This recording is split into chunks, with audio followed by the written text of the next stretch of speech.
بسم اللہ الرحمن الرحیم. ڈیئر اسٹوڈنٹ، امید ہے کہ آپ خیریت سے ہوں گے. آن لائن لیکچر کے سلسلے میں آج میرا لیکچر نمبر ہے 10. جماعت نہم کا سبق نمبر 3 آج ہم پڑھیں گے. سبق ہے قومی اتفاق. مصنف سر سید احمد خان. یہ سر سید احمد خان کی تصویر دیکھیں. ادبی حیثیت ہے ان کی مضمون نگار.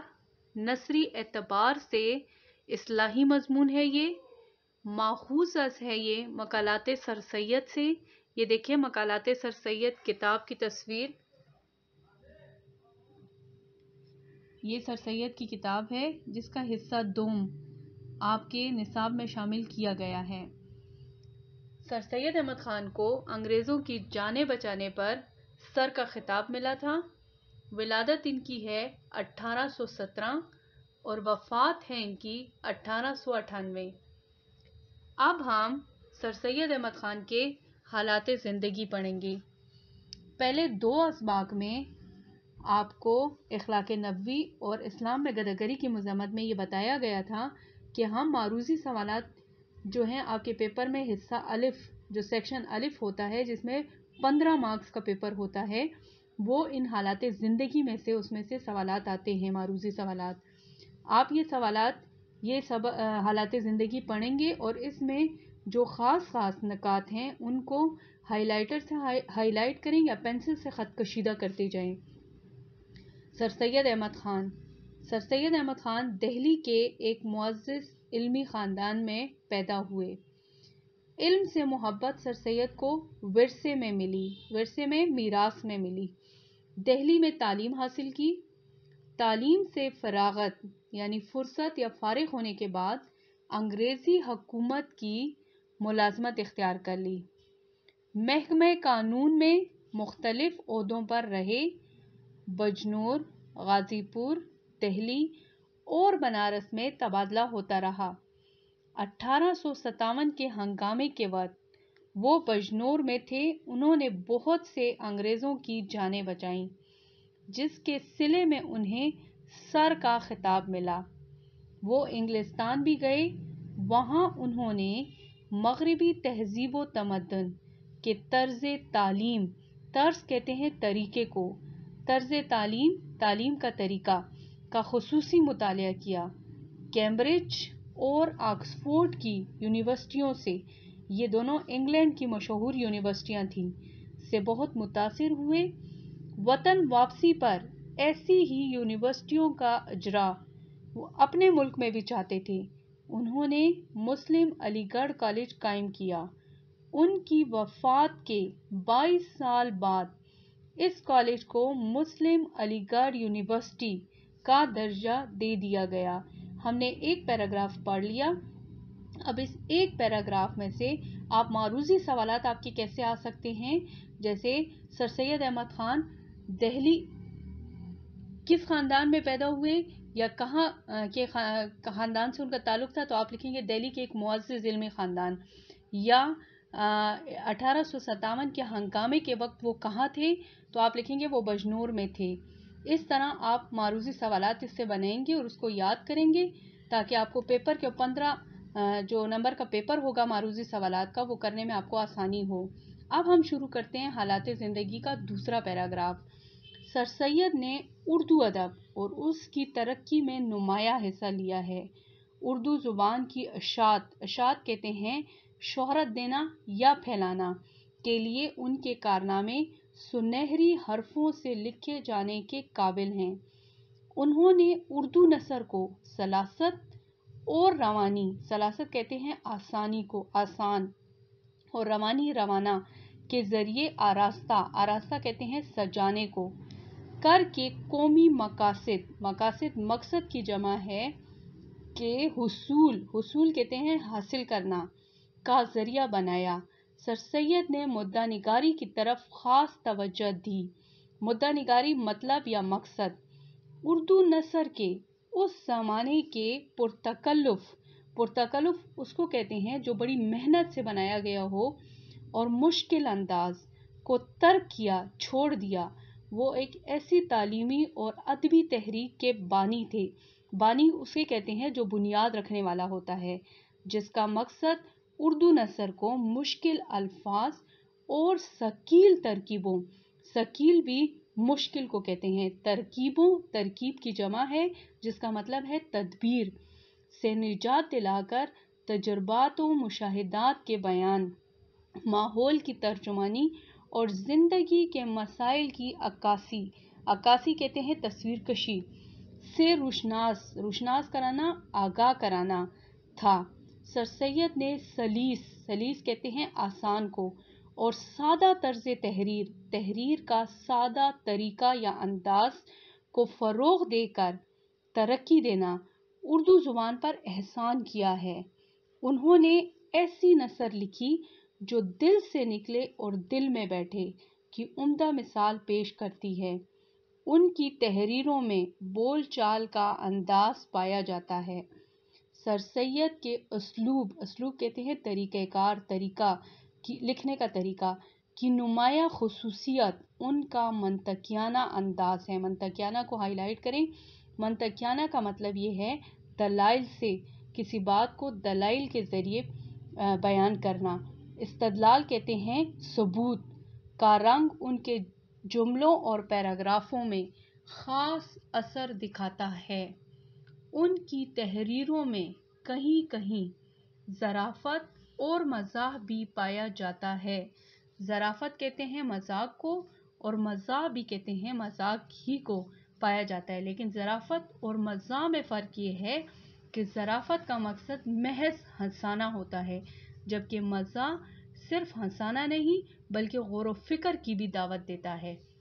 وہ پہلے نثر نگار ہیں جو انگریزی زبان و بیان سے متاثر ہیں، اور اسی کی تقلید میں انہوں نے اصلاحی تحریک شروع کی جو جدید نسل کی کایا پلٹ دینے میں سنگ میل نشان راہ کی حیثیت رکھتی ہے۔ اپنے قدرت بیان کی وجہ سے علمی مسائل کو بھی سادہ اور عام فہم کہتے ہیں سب کی سمجھ میں آنے والا، یعنی آسان زبان میں اس طرح بیان کرتے ہیں کہ دلچسپی اور بڑھ جاتی ہے۔ ان کی مشہور تصانیف یہ ہیں: آثار الصنادید، تاریخ سرکشی بجنور، اسباب بغاوت ہند، خطبات احمدیہ، تہذیب الاخلاق میں چھپنے والے مضامین، اور مقالات سر سید۔ مقالات کا واحد ہے مقالہ، جس کا مطلب ہے قول، تحریر۔ اب ان کی وفات کے بارے میں پڑھیں گے۔ وہ 1898 میں فوت ہوئے اور مسلم علی گڑھ کالج کی مسجد کے پہلو میں دفن کیے گئے۔ اب صفحہ نمبر 22 پہ ہم پڑھیں گے سبق قومی اتفاق۔ لفظ قومی جو ہے وہ قوم سے نکلا ہے، قوم سے متعلق ہے۔ قوم کا مطلب ہے آدمیوں کا گروہ۔ یہ دیکھیے آدمیوں کا گروہ، آدمیوں کا گروہ۔ اتفاق کا مطلب ہے میل جول، دوستی، محبت۔ میل جول، دوستی، محبت۔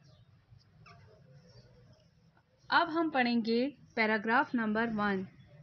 قوم کا لفظ ایک ایسا لفظ ہے جس کے معنی پر کسی قدر غور کرنا لازم ہے۔ زمانہ دراز سے، جس کی ابتدا تاریخی زمانے سے بھی بالاتر ہے، بالاتر کہتے ہیں بہت اونچا، بہت پہلے، قوموں کا شمار کسی بزرگ کی نسل میں ہونے یا کسی ملک کا باشندہ ہونے سے ہوتا تھا۔ اب حضور صلی اللہ علیہ وسلم کا فرمان پڑھیں گے ہم اس کے متعلق۔ محمد رسول اللہ صلی اللہ علیہ وآلہ وسلم، جس پر میرے ماں باپ قربان ہو جائیں، آپ صلی اللہ علیہ وآلہ وسلم نے اس تفرقہ قومی، تفرقہ کہتے ہیں فرق، قومی فرق کو جو صرف دنیاوی اعتبار سے تھا، یعنی جو صرف دنیا کے اعتبار سے تھا، مٹا دیا، اور ایک روحانی رشتہ قوم قائم کیا جو ایک حبل متین کہتے ہیں مضبوط رسی کو، لا الہ الا اللہ محمد الرسول اللہ سے مضبوط تھا۔ تمام قومی سلسلے، تمام قومی رشتے، سب کے سب اس روحانی رشتے کے سامنے نیست و نابود ہو گئے۔ نیست و نابود ہونا، نام و نشان نہ رہنا، اور ایک نیا روحانی بلکہ خدائی قومی رشتہ قائم ہو گیا۔ اب اس سے اگلے پیراگراف میں ہے، اسلام کسی سے نہیں پوچھتا کہ وہ ترک ہے یعنی ترکی سے تعلق رکھتا ہے یا تاجک یا تاجکستان میں رہنے والا ہے، وہ افریقہ کا رہنے والا ہے یا عرب کا، وہ چین کا باشندہ ہے یا ماچین کا، وہ پنجاب میں پیدا ہوا ہے یا ہندوستان میں، وہ کالے رنگ کا ہے یا گورے رنگ کا، بلکہ جس کسی نے کلمہ توحید کو مستحکم کیا، مضبوط کیا، وہ ایک قوم ہو گیا، کیونکہ خدا نے خود فرمایا ہے۔ اللہ کا فرمان اس پیراگراف کو ہم کہیں گے، بے شک تمام مومن آپس میں بھائی بھائی ہیں، پس اپنے بھائیوں کے مابین درمیان مصالحت صلح کراؤ اور اللہ سے ڈرو تاکہ تم پر رحم کیا جائے۔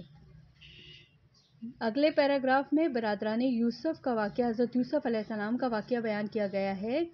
مجھے اس بات کے دیکھنے سے نہایت افسوس ہے، ہم سب آپس میں بھائی بھائی تو ہیں، مگر مثل کہتے ہیں مثال کو، برادران یوسف، برادران بھائیوں کو کہتے ہیں، یوسف حضرت یوسف علیہ السلام کے بارے میں ہے کہ ہیں۔ یہاں پر حضرت یوسف علیہ السلام کے بارے میں واقعہ مشہور ہے کہ حضرت یوسف علیہ السلام کے 11 بھائی تھے، ایک بھائی بنیامین ان کا سگا بھائی تھا اور 10 سوتیلے بھائی تھے جو کہ ان سے دل میں حسد رکھتے تھے، اور اسی حسد کی بنا پر انہوں نے حضرت یوسف علیہ السلام کے والد سے بہانہ بنا کر انہیں ساتھ لے گئے اور ایک اندھے کنویں میں پھینک دیا تھا۔ آپس میں دوستی اور محبت، یک دلی، ایک دل ہونا، اتفاق اور یک جہتی اتحاد کو کہتے ہیں، بہت کم ہے۔